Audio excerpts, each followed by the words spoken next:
Salut tout le monde! Voilà, le week-end du 21 et 22 octobre, j'étais à Lannion au festival Scorfel. J'ai été invitée en tant qu'autrice pour dédicacer mes petits bouquins. Voilà, enfin petits bouquins, plutôt gros bouquins, petits bouquins, et puis mes CD dans la foulée. Et donc du coup, je me suis fait plaisir, j'ai fait un petit reportage là-bas en faisant des interviews d'un petit peu tout ce qui s'y faisait. C'était très chouette, et par contre j'ai complètement oublié de vous faire une vidéo de présentation. Parce que j'avais mon stand à monter, ma harpe à accorder, tout ça, donc voilà. Du coup je vous laisse avec ce petit vlog d'interview à la rencontre des gens qui étaient présents à Scorfel. Et moi, je vais dévorer ma pêche de livres.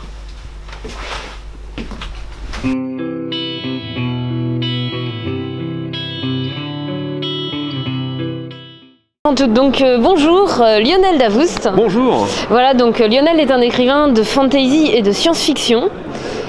Et voilà, Lionel, aujourd'hui tu es à Scorfel. Parle-nous de Scorfel. Est-ce que tu aimes ce festival? Dis-nous tout.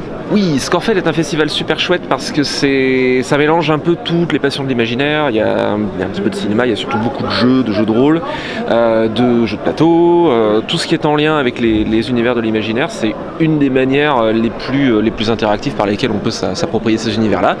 Et bien sûr, il y a la littérature aussi avec des auteurs de fantasy, scénaristes de BD, illustrateurs, etc. Toi, est-ce que tu peux nous parler de ton dernier bouquin qui est sorti il y a quelques mois? Tada!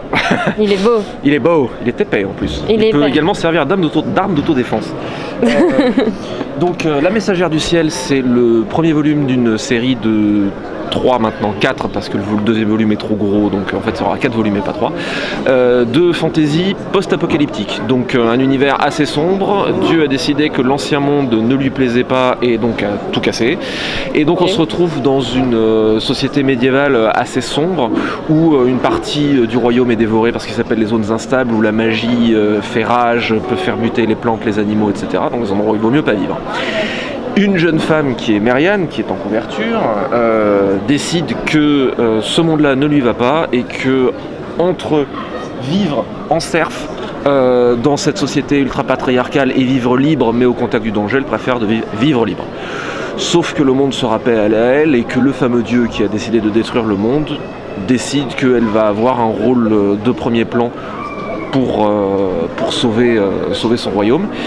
Ça lui plaît pas vraiment. Donc elle va peut-être accepter de sauver le monde, mais elle va peut-être le faire selon ses termes. Héroïne malgré elle, donc. À un moment, elle finit par accepter le truc, mais que quitte à le faire, et ben c'est elle qui va plus ou moins dicter comment ça va se faire. Maintenant, je voudrais un conseil pour les jeunes auteurs et les jeunes autrices. Un seul, diantre. Écrire tous les jours. Voilà. S'il y a vraiment qu'un seul truc, c'est ça quoi. C'est pour plein de raisons. D'une part parce que moi je parle beaucoup de technique. On a un podcast avec Mélanie Fazi et Laurent Genefort qui s'appelle Procrastination. Vous aurez le lien dans la description. Donc où on a attaqué la saison 2 où on parle beaucoup d'écriture. Je sais partager un maximum de trucs sur mon site. Rapport à la technique d'écriture qui peut éventuellement faire réfléchir et donner quelques raccourcis ou des billes pour donner des premières pistes, mais ça, comme tout art, on n'apprend jamais autant qu'en faisant les choses, en se confrontant aux difficultés. Et écrire, à mon avis, c'est évidemment la clé, hein. De toute façon c'est Robert Heinlein, c'est la première règle, et tous les jours, même si c'est juste une phrase, mais pour toujours garder le contact et l'élan avec son projet et le maintenir vivant dans son esprit. Je trouve que c'est extrêmement difficile et déprimant d'avoir dû laisser un projet 1 semaine, 2 semaines, 1 mois. Plus on laisse de temps, plus c'est facile de le laisser de côté et ça devient d'autant plus dur de s'y remettre. Écrire, c'est vraiment, pour moi, je trouve c'est vraiment un muscle. Et donc avoir une discipline d'écriture, il vaut mieux à mon avis écrire une phrase tous les jours que d'attendre d'avoir 4 heures pour le faire, parce que la vie montre qu'on a très rarement 4 heures devant soi. Donc c'est Robin Hobb qui dit, et Robin Hobb, Dieu sait combien on l'admire, Robin Hobb dit, il faut arrêter de croire que vous aurez plus de temps que maintenant. Vous n'aurez jamais plus de temps que maintenant. Donc il faut commencer à écrire aujourd'hui et tous les jours. Et maintenant, la dernière question qui est extrêmement cruciale, qu'est-ce que tu mets dans ta galette? Ah, de la viande.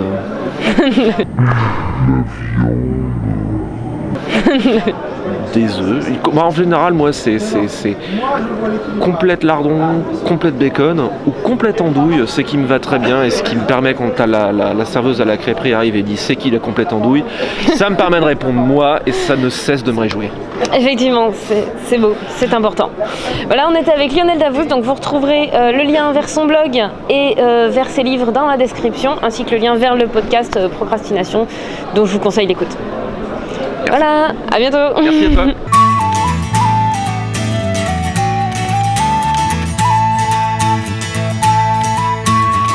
Ça c'est la caméra. C'est la caméra, oui. Ça ressemble par une photo. Mais elle fait les deux, c'est très pratique. Donc Evelyne Brizoux-Pellen, depuis des années maintenant, bien plus de 30 ans je crois, vous bercez... on va même dire 40 ans. Plus de 40 ans, donc vous bercez l'enfance de beaucoup d'entre nous, enfin moi j'en fais partie en tout cas, avec vos romans. Et donc maintenant vous voilà à Scorfel, qu'est-ce que vous pensez du festival ? Bien, ça m'a l'air d'être un festival très sympathique. J'ai été étonnée par le monde, les gens qu'il y a, les joueurs, même les gens viennent acheter des livres aussi, bien que ça semble secondaire sur le festival, parce que c'est vraiment un festival actif, quoi. Chacun vient pour des activités. J'ai vu des gens se battre au sabre. Enfin bon, je trouve ça incroyable. Oui, non, je trouve ça vraiment très intéressant. Et est-ce que vous pouvez nous parler de votre dernier roman, de vos derniers romans, parce que je vois que vous en avez 3. Ouais, voilà, j'ai apporté ce qui est sorti en fin septembre, début octobre. Alors il y a le tome suivant du Manoir, donc c'est le tome 3 de la saison 2, L'Exil. Dans les 6 premiers tomes, les personnages sont dans le manoir, et à partir du tome 6, c'est-à-dire le tome 7 si on veut, c'est le premier tome de l'Exil. Alors là on est en 3e tome de l'Exil et c'est le paquebot de la dernière chance, et nos exilés du manoir montent sur ce paquebot, et parce qu'ils ont vu quelque chose dans la carte d'éternité qui est intéressant, et il semble que quelqu'un ait besoin d'eux dans un endroit que je ne nommerai pas parce que toute la surprise est là. Où vont-ils? Que vont-ils faire? Surtout sur un paquebot, c'est un huis clos en fait. C'est un milieu clos, comme et donc il risque beaucoup. Et puis dans les exilés, il y a quand même des enfants très jeunes, assez chahuteurs, et donc il y a toujours un danger qui rôde quelque part. Alors oui, je veux bien les 2 autres. Alors, Thésée, Ariane et le Minotaure. Alors ça, je l'ai écrit parallèlement, bon ça c'est le mythe, hein. Je l'ai écrit parallèlement à un des manoirs justement, parce que dans un des manoirs, le tome 6, les personnages vont en Crète. Et en Crète, c'est l'endroit où est arrivé Thésée, hein, pour affronter le Minotaure, pour empêcher que Athènes doive envoyer 7 jeunes gens, 7 garçons et 7 filles, tous les 9 ans, pour se faire manger par le Minotaure. Voilà. Et donc, quand j'ai travaillé sur la Crète, je me suis dit, oh là, il faut absolument que je parle de Thésée. Et parallèlement, j'ai écrit celui-là. Mais en fait, je l'avais laissé traîner d'un côté parce que les manoirs, c'est très très long à écrire. Et donc, j'avais un peu laissé de côté, j'avais fait le plan et tout. Puis à un moment, je me suis dit, allez, j'y vais, je l'écris. Et j'ai donc envoyé chez Gallimard, où j'ai quand même beaucoup de livres. Et puis, ils m'ont répondu tout de suite, mais alors le lendemain, on le veut, parce qu'ils ont trouvé original le traitement et tout ça, voilà. Le traitement est original, même si le thème est quand même rebattu. Et puis le dernier, c'est les contes traditionnels de Bretagne, alors la version Rion, c'est-à-dire des contes drôles, quoi. Drôles. Alors que j'ai un autre livre de contes, mais qui sont des contes traditionnels sérieux, allons-nous dire, et ça, c'est des contes traditionnels, mais pour rire. Que je n'ai pas inventé, hein, qui sont tous vraiment du conte traditionnel. Oui, mais ça fait du bien de rire un peu aussi. Ça fait du bien de rigoler. Vous avez une carrière impressionnante. Est-ce que vous pourriez donner un conseil aux jeunes auteurs et aux jeunes autrices qui débutent aujourd'hui Oh là là, je pense que c'est un métier très difficile. Je ne sais pas si je l'aurais commencé si j'avais su que c'était aussi difficile. Quand j'ai écrit mon premier roman, j'ignorais qu'en fait, les éditeurs prenaient 1 à 2% de ce qui s'écrivait. Ça, je l'ignorais. Mais heureusement, parce que j'aurais jamais essayé. Mais il faut toujours tenter. Il faut toujours tenter. Et on ne sait pas ce qui va marcher. Et aujourd'hui, je trouve absolument miraculeux, au bout de 40 ans de carrière, d'être toujours là et que mes livres continuent à marcher. Et que l'éditeur, en les recevant, me dit « Oui, je le prends ». Ce n'est pas forcément le cas pour tous. Mais... Et puis, je sais pas, c'est la carrière, on ne sait jamais si ce qu'on écrit va continuer à plaire, On ne sait pas, on écrit ce qu'on aime, on ne sait pas quel est le public. Le public, en 40 ans, il a changé, hein. Bon, tout a évolué. Malgré tout, je suis toujours là, mais c'est miraculeux. Je croise les doigts pour que ça dure. C'est tout ce que je peux faire. Et la dernière question, c'est une question cruciale et d'une très grande importance. Oui. Dans la galette, qu'est-ce que vous mettez? Dans la galette, qu'est-ce que je mets?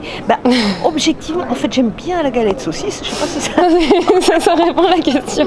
Mais quand je fais des galettes chez moi, je fais une complète, c'est-à-dire œuf, jambon, fromage. En tout cas, merci beaucoup d'avoir pris le temps de nous répondre. Et puis, eh bien voilà, vous pouvez retrouver les livres d'Evelyne Brizou-Pellen. Le lien est dans la description pour retrouver ces ouvrages en ligne. Et que vous soyez jeune ou pas jeune, personnellement, je vous les conseille.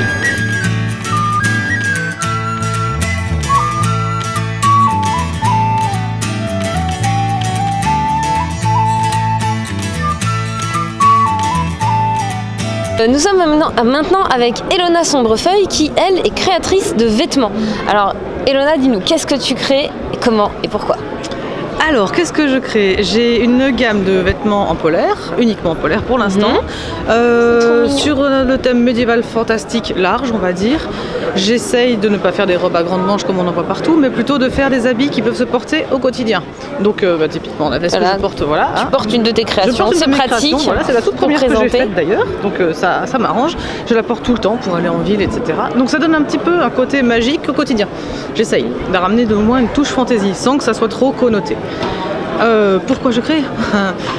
Parce que c'est vital, on va dire. Non, surtout parce que je ne trouvais pas ça ailleurs. Je ne trouvais pas mes habits ailleurs. J'essayais, j'ai cherché partout, je ne trouvais pas. Alors j'ai fait pour moi. Du coup, tu les as fait. Voilà, c'est assez radical. C'est radical, mais au moins ça marche. Et puis, je suis mon premier modèle. Et ça, je me suis baladée avec en ville, ça a plu. On m'en a demandé encore et encore. Et finalement, je me suis installée comme ça, de fil en aiguille, en couturière. Ça fonctionne très très bien. Ouais. Un conseil pour un jeune créateur ou une jeune créatrice qui voudrait commencer? Se lancer, un conseil, ne vous posez pas trop de questions. Lancez-vous. Oui.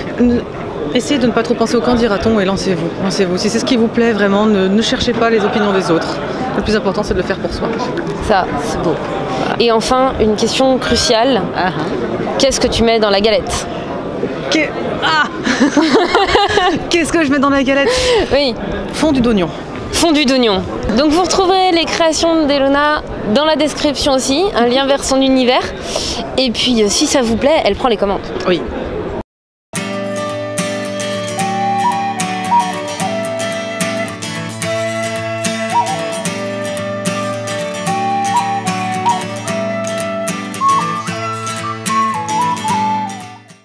Et donc je suis à présent avec Quentin Fourreau qui est venu ici pour dédicacer ses livres, mais également et surtout pour conter. Alors Quentin, comment est-ce que tu abordes le conte? Alors moi j'ai un répertoire de prédilection qui est le répertoire traditionnel, fantastique et horrifique de France, d'Europe et du monde. C'est un répertoire que je vais chercher dans des anthologies principalement, ou alors dans ce que je vais entendre quand je vais voir d'autres conteurs. Et comment je l'aborde? Quand je vais conter quelque part, déjà je regarde si je peux travailler sur un thème. Donc ici c'est les fées, les dragons et le rêve. J'essaie d'avoir ces trois notions-là dans tous les contes que je vais conter. Et ensuite je vais faire mes recherches, mener mes recherches et voir quel conte résonne en moi, quel conte peut résonner en d'autres personnes qui vont peut-être être là. Donc un public familial en l'occurrence. Et ensuite je les travaille avec ma mayonnaise à moi, avec mes méthodes à moi. C'est bon la mayonnaise. Et donc du coup, quel est ton dernier spectacle ou ta dernière production scénique à part celle de Scorfel, avant, est-ce que tu as des programmes particuliers? Alors juste avant, j'étais à la Criée, à Rennes, donc qui est un centre d'art contemporain. C'est d'ailleurs la première fois que je contais dans un endroit pareil, et c'est apparemment assez rare que les conteurs viennent dans des endroits pareils. Sinon, je compte assez régulièrement à la Jument Pavoisée à Rennes, donc à la taverne médiévale qui est rue Le Graveran. Des contes du diable, des contes saisonniers. J'ai aussi fait une veillée donc sur l'hiver et puis sur d'autres pays. Là, c'est des contes plutôt adultes. Et je ne vais pas me spécialiser dans le conte adulte, mais c'est ce que je maîtrise le mieux et c'est ce que je fais, j'espère, le mieux. Un conseil pour les jeunes conteurs et les jeunes conteuses?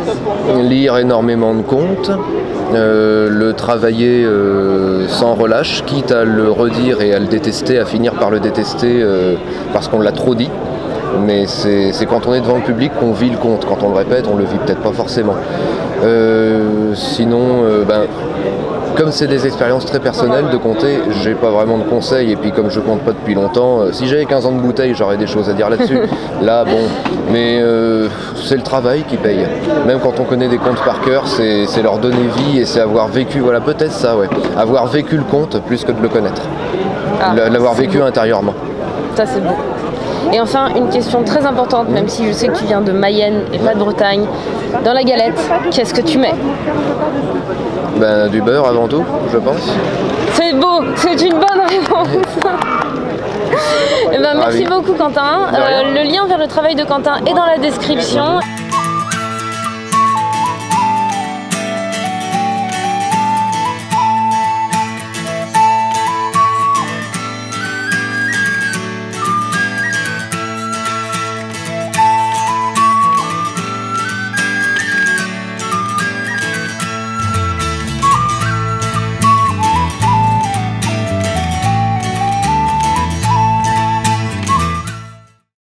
Et ben voilà, le festival Scorfel se termine, et après qu'on vous ait présenté les différents intervenants, il nous reste une partie quand même à interroger, ce sont les organisateurs. Et donc David est avec moi. David est un organisateur de Scorfel depuis la première édition. Oui. Alors David, parle-nous de Scorfel, s'il te plaît. Scorfel, Scorfel, vous l'avez vu.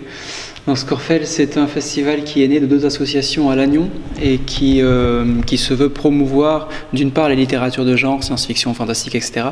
et de l'autre part les jeux qui ont trait à ces mêmes univers imaginaires. Donc depuis 5 ans, ça croît et voilà le résultat aujourd'hui. Ça, c'est un sacré beau résultat quand même. Oui, j'ai l'impression. Et du coup, l'année prochaine, une autre édition ? Eh ben, pourquoi pas, oui. C'est du travail qui se prépare très en amont, donc on va faire le bilan de celle-ci déjà, et puis très bientôt, on va chercher à trouver de nouveaux volontaires, parce que comme ça croît, il faut qu'on ait encore plus de bras que d'habitude. Ouais, logique. Voilà, on cherche à passer le plus possible d'organisation à un ensemble élargi de personnes. Donc on va faire des appels pour ça cet hiver, et puis on espère une prochaine édition l'année prochaine. Vous entendez, Scorfel a besoin de bénévoles et d'organisateurs. Venez aider Scorfel, il faut aider Scorfel. Voilà, te maintiens justement un conseil pour de potentiels futurs organisateurs de festivals, si tu devais leur dire... il faut être prêt à passer le festival à courir, voilà. Donc bosser la cardio. Et enfin, la dernière question, qui est une question vitale et essentielle. Dans ta galette, tu mets quoi? Une fève. Ah, on ne l'avait pas cette fève. Donc voilà, oui, dans la galette, n'oubliez pas la fève, sinon il n'y aura pas de roi ou de reine cette année. Et ben voilà, c'était la fin du festival de Scorfel. Merci David, merci beaucoup. Merci à toi, toute l'organisation. Et à tous les visiteurs. Et ben voilà, Scorfel, c'est fini. Derrière moi, la salle se range. D'ailleurs, ils ont été extrêmement rapides à ranger. C'est un super festival. J'espère vraiment qu'il y aura une édition l'année prochaine. Et pour ça, ils l'ont dit, ils ont besoin de vous, ils ont besoin d'aide. Donc, si vous l'entendez, si vous habitez près de Lannion, n'hésitez pas à les contacter. Comme d'habitude, évidemment, il y a le lien vers leur site et leur page Facebook dans la description. Quant à moi, je rentre dans ma brocéliande. Et puis, je vous dis à bientôt pour de nouvelles vidéos. Abonnez-vous. Laissez-moi un petit pouce bleu. Au revoir.